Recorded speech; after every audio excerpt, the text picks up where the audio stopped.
அன்பு நண்பர்களுக்கு இனிய வணக்கம். இது பாஸ்கா காலம், 4ஆம் ஞாயிற்றுக்கிழமை. நமது சிந்தனைக்காக இன்று நமக்கு கொடுக்கப்பட்டுள்ள நற்செய்தி வாசகம் யோவான் நற்செய்தி 10ஆம் அதிகாரம் 11 முதல் 18 வரை உள்ள இறைவார்த்தைகள்.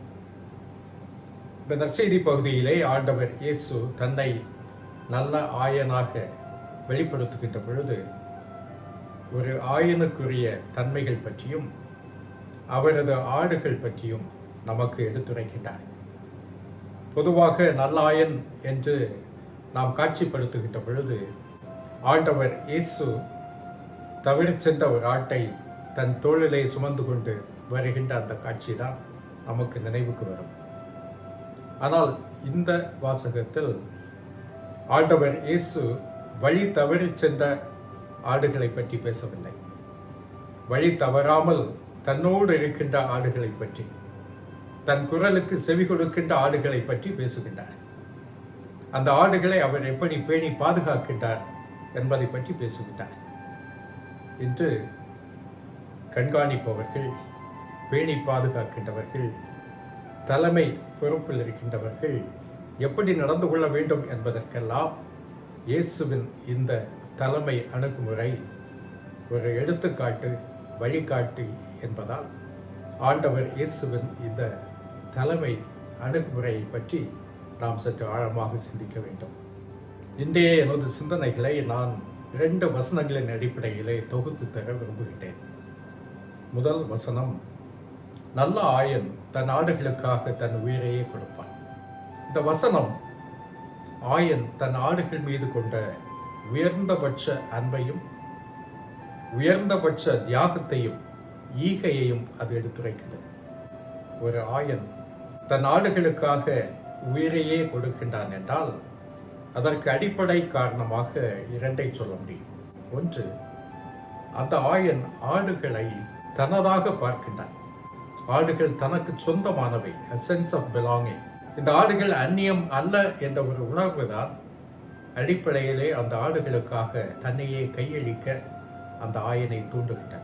இரண்டாவதாக, அந்த உணர்வு, இவை என்னுடையவை என்ற அந்த உணர்வு ஏற்படுத்துகின்ற ஒரு உறவு. ஆயனுக்கும் ஆடுகளுக்கும் இடையே ஏற்படுகின்ற இந்த உறவு, இந்த பாசம், இந்த பிணைப்பு தான் ஒரு நல்ல ஆயனை கூலிக்கு மேய்ப்பவனிடமிருந்து வேறுபடுத்தி காட்டுகின்றது. மேற்கு ஆப்பிரிக்க கண்டத்திலே நைஜர் என்று ஒரு நாடு இருக்கின்றது. இந்த நாட்டிலே இடையர்களுக்கிடையே சில போட்டிகள் நடக்கும். 2 இடையர்கள் தங்கள் மந்தைகளோடு ஓட்ட பந்தயத்திலே கலந்து கொள்வார். இந்த ஓட்ட பந்தயத்தில் எந்த ஆயர் தன் ஆடுகள் அத்தனையோடும் அந்த தொடு கோட்டை தாண்டுகின்றார்களோ அவர்கள் வெற்றி பெற்றவர்கள். இதில் பிரச்சனை என்ன என்றால், ஆயன் வேகமாக ஓடி சென்று எல்லை கோட்டை தொட முடியாது. ஆடுகளோடு ஓட வேண்டும். ஆடுகளின் ஓட்டத்துக்கு ஏற்ப அவன் தன்னையே தனது ஓட்டத்தை அமைத்துக் கொள்ள வேண்டும். அது மட்டுமல்ல, இந்த போட்டியிலே 2 அணிகளும் ஏதோ ஒரே திசையிலே ஓடிக்கொண்டிருக்கும் என்று இல்லை. 2 அணிகளும், இடையனும் ஆடுகளும் ஒரு கட்டத்திலே எதிர் திசையிலே வந்து சந்தித்து கலந்து இன்னும் தொடர்ந்து ஓட வேண்டும். அதை தாண்டி ஓட வேண்டும். இதில் ஒரு குழப்பம் நிச்சயமாக வரும். சில ஆடுகள் இந்த கூட்டத்திலே, இந்த குழப்பத்திலே மாற்று இடையன் செல்லுகின்ற திசையிலே போவதற்கான வாய்ப்புகள் எல்லாம் உண்டு. ஆனால் எந்த ஆயன் தன் ஆடுகள் அத்தனையையும் அழைத்து கொண்டு முதலில் சென்று சேர்கின்றானோ அவன் வெற்றி பெறுகின்றான். அப்படி என்றால் அந்த ஆடுகள் அத்தனையும் தனது குரலை அறிந்திருக்க வேண்டும். அந்த ஆயனுக்கும் இந்த ஆடுகளுக்கும் இடையே அப்படிப்பட்ட ஒரு பிணைப்பு இருக்க வேண்டும். அதை பரிசோதிக்கின்ற ஒரு போட்டியாகத்தான் இதை நடத்துகின்றார்கள். இந்த இடத்துல போப் பிரான்சிஸ் அவர்கள் சொல்லுகின்ற ஒரு சொற்றொடர், the shepherd should have the smell of the sheep. ஆயனில் ஆடுகளின் வாசனை இருக்க வேண்டும். ஒரு ஆயன் தன் ஆடுகளை சுமந்து வருகின்றான், கூட்டி சேர்க்கின்றான். அந்த ஆடுகளோடு தன் வாழ்க்கையை செலவிடும் போது அவனது உடலில் அந்த ஆடுகளின் வாசம் அல்லது நாற்றம் எப்படி சொன்னாலும் அது இருந்து கொண்டே இருக்க வேண்டும் என்று திருத்தந்தை சொல்லுகின்றார்.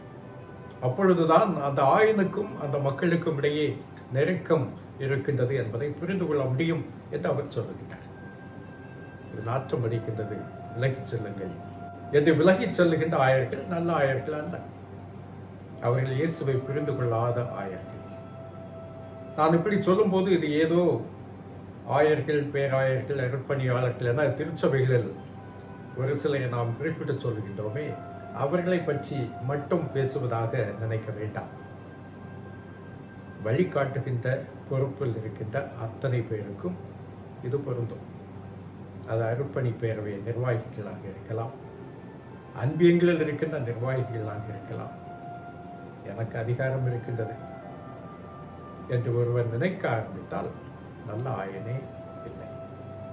எனக்கு எல்லா அதிகாரமும் இருக்கின்றது என்று ஒரு ஆயர் உட்பட யார் சிந்தித்தாலும் அவர்கள் நல்ல ஆயராக இருக்க வாய்ப்பு இல்லை. நமது சிந்தனைகளின் இரண்டாவது பகுதியை இக்கிடையை சாராத வேறு ஆடுகளும் எனக்கு உள்ளன, அவற்றையும் நான் கூட்டி சேர்க்க வேண்டும் என்ற வசனத்தின் அடிப்படையிலே நாம் சிந்திப்போம். யார் கடவுளின் மந்தை அல்லது யார் இயேசுவின் மந்தை? யார் கடவுளின் மந்தை என்ற ஒரு கேள்வி எழுப்புகின்ற பொழுது நாம் பழைய ஏற்பாட்டுக்கு செல்ல வேண்டும். பழைய ஏற்பாட்டிலே இஸ்ராயேல் மக்கள் தங்களை கடவுளின் மந்தை என்றுதான் உணர்ந்தார்கள். தாங்கள் கடவுளின் மக்கள் என்ற உணர்வுதான் அவர்களுக்கு மேலோங்கி இருந்தது. தங்களை சிறப்பாக அவர் தேர்ந்து கொண்டார் என்ற இந்த புரிதலில் எந்த தவறும் இல்லை. ஏனென்றால் விவிலியத்தின் இறைவாக்கு மற்றும் வரலாற்று நூல்கள் அனைத்திலுமே இந்த கருத்தாக்கம் காணப்படுகின்றது, வலியுறுத்தப்படுகின்றது.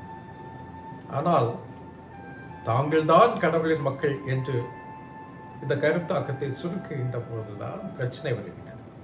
ஏனென்றால் பல வல்லரசுகள் நடுவே கடவுள் ஏன் இந்த அடிமை சமூகத்தை தேர்ந்து கொண்டார் என்பதை இந்த முன்னாள் அடிமைகள் பின்னாளில் மறந்து போனார்கள்.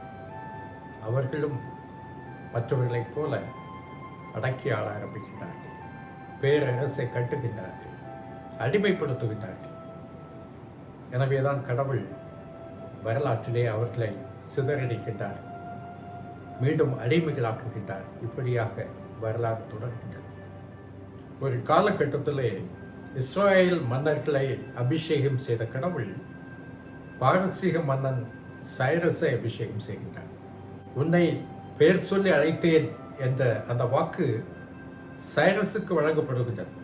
தன் பணிக்காக ஒரு வேற்று நிலத்து மன்னனை கடவுள் தேர்ந்தெடுக்கின்றார். மாவீரன் மோசஸை போல இந்த சைரஸ் தான் எபிரேய மக்களை அடிமைத்தனத்திலிருந்து விடுவித்து தங்கள் சொந்த நாட்டுக்கு அனுப்பி வைக்கின்றார். இது எதை காட்டுகின்றது என்றால், கடவுள் இஸ்ராயேல் மக்களோடு மட்டுமே உறவாடவில்லை, உரையாடவில்லை. கடவுளின் பார்வையில் இந்த உலக மாந்தர் அனைவரும் இருந்தார்கள். அவருடைய கரிசனை விசாலமாக இருந்தது.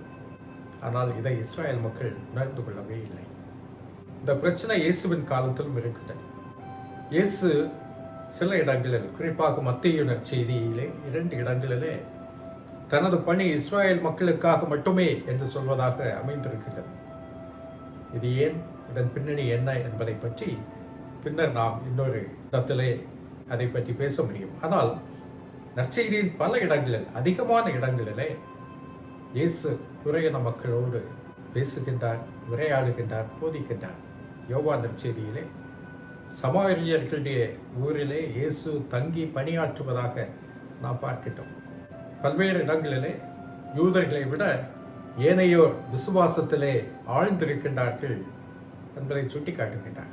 அந்த ரோமை படை வீரர் நூற்றுவர் தலைவனிடம் இருந்த விசுவாசம் இஸ்ராயேல் மக்களிடம் இருந்தது இல்லை என்று சொல்லுகின்றார் இயேசு. தன்னுடைய கதைகளில், தன்னுடைய வாழ்க்கை நிகழ்வுகளில் இந்த புறையின மக்கள் என்று அழைக்கப்படுகின்ற மக்களுக்கு அவர் கொடுக்கின்ற அந்த மரியாதை, இந்த 10 தொழுநோயாளர் குணமடைகின்ற பொழுது அந்த சமாரியர் தான் வந்து நன்றி சொல்வதாக நாம் அங்கு பார்க்கின்றோம். அவர் சொன்ன அந்த உவமை, வழியில் குற்றியராக கிடந்த அந்த மனிதனுக்கு சமய தலைவர்கள் கண்டும் காணாமல் சென்ற போது இந்த சமாரியத்தன், நல்ல சமாரியன் என்று அழைக்கப்படுகின்ற இவன் உதவி செய்கின்றான். இப்படியாக இயேசுவின் பார்வையிலே இந்த உலகத்தின் மாந்தர் அனைவரும் தனது மக்கள், தனது மந்தை. எனவே இயேசுவின் மக்கள் பல சமயங்களில் இருக்கின்றார்கள். இதை நாம் புரிந்து கொள்ள வேண்டிய ஒரு அவசியம் இருக்கின்றது. இல்லை என்றால் யூத மக்களைப் போல நாமும் இயேசு எங்களுக்கு தான் சொந்தம், நாங்கள் தான் இயேசுவின் மக்கள் என்று சொல்லி நம்மையே ஏமாற்றிக் கொள்ளுகின்ற ஒரு நிலை நிச்சயமாக நமக்கு வர வாய்ப்பு இருக்கின்றது. இன்றைய வாசகம் நமக்கு தருகின்ற செய்தி என்ன? உண்மையில் இன்றைய வாசகம் ஒரு நற்செய்தியாகவும் ஒரு சவாலாகவும் நமக்கு கொடுக்கப்பட்டிருக்கின்றது. நற்செய்தி என்ன என்றால், நல்ல ஆயன் இயேசு என்னை அறிந்திருக்கின்றார். நான் அவருக்கு சொந்தமானவன். எனக்காக அவர் உயிரையும் கொடுத்தார். அந்த அளவுக்கு நான் அவருடைய பார்வையிலே விலை மதிப்பு மிக்கவன் என்பதை நினைக்கின்ற பொழுது வாழ்க்கையிலே ஒரு பிடிப்பு வருகின்றது. எனக்காக வாழ்வதற்கும் எனக்காக உயிரை கொடுப்பதற்கும் ஒருவர் இந்த உலகில் இருக்கின்றார். நான் அந்நியன் அல்ல, வேற்று மனிதன் அல்ல, கடவுளுக்கு சொந்தமானவன் என்ற உணர்வு என்னை திடப்படுத்துகின்றது. இரண்டாவதாக, இந்த வாசகம் எனக்கு ஒரு சவாலாகவும் இருக்கின்றது. சவால் இரண்டு வகைகளில், ஒன்று என்னை பற்றியது, இன்னொன்று மற்றவர்களை பற்றியது. என்னை பற்றிய சவால் என்ன என்று கேட்டால், நல்ல ஆயன் சொல்லுகின்றார், என் ஆடுகள் என்னை அறிந்திருக்கின்றன, என் குரலை அறிந்திருக்கின்றன, அவை என்னை பின்தொடர்கின்றன என்று சொல்கின்றார். இந்த உலகத்திலே, இந்த ஊடக உலகத்திலே பல வகையான குரல்கள், நான் எப்படி செல்ல வேண்டும், என் வாழ்க்கை எப்படி அமைய வேண்டும், வாழ்க்கையின் விழுமியங்கள் என்ன என்பதை சொல்லித் தருவதற்காக இங்கு பல குரல்கள் எனக்கு திணிக்கப்படுகின்ற சூழலிலே ஆண்டவரின் குரலை என்னால் கேட்க முடிகின்றதா? அவருடைய குரல் என்ன என்பது இந்த சந்தடியின் மத்தியிலே என்னால் புரிந்து கொள்ள முடிகின்றதா? இதுதான் சவால். எனது வாழ்க்கையை நிர்ணயிப்பதும் பாதைகள் அமைப்பதும் வழிநடத்தி செல்வதும் அவர் மட்டுமே என்று எனது வாழ்க்கையை என்னால் அமைத்துக் கொள்ள முடிகின்றதா? இதுதான் இன்றைய நற்செய்தி எனக்கு தருகின்ற சவால். இரண்டாவது சவால், இயேசு சொல்லுகின்ற அந்த வார்த்தை, இந்த கிடையை சேராத ஆடுகளும் எனக்கு உண்டு. அதாவது இயேசுவின் மக்கள் இந்த சபைக்குள், இந்த திருச்சபைக்குள், இந்த சமயத்துக்குள் என்று இல்லாமல் எல்லா சமயங்களிலும் இருக்கின்றார்கள். அந்த இயேசுவின் மக்களோடு என்னால் கரம் கோக்க முடிகின்றதா? அவர்களிலும் இயேசு செயல்படுகின்றார் என்பதை என்னால் ஏற்றுக்கொள்ள முடிகின்றதா?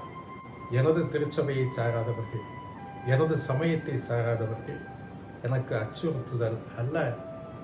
அவர்களும் என் சகோதரர்கள், அவர்களும் என் சகோதரிகள். அவர்களோடு இணைந்து இந்த சமயங்களை கடந்த இயேசுவின் மக்களோடு நான் கரம் கோர்த்து இறையாட்சியை இந்த உலகிலே கொண்டு வர ஓரளவுக்காவது முயற்சி செய்ய முடிகின்றதா என்ற ஒரு சவால் தான் இன்றைய வாசகம் எனக்கு தருகின்ற மிகப்பெரிய சவால். சமயங்களை கடந்து இயேசுவின் மக்களோடு கரம் சேர்ப்போம், இறையாட்சி காண்போம். நன்றி.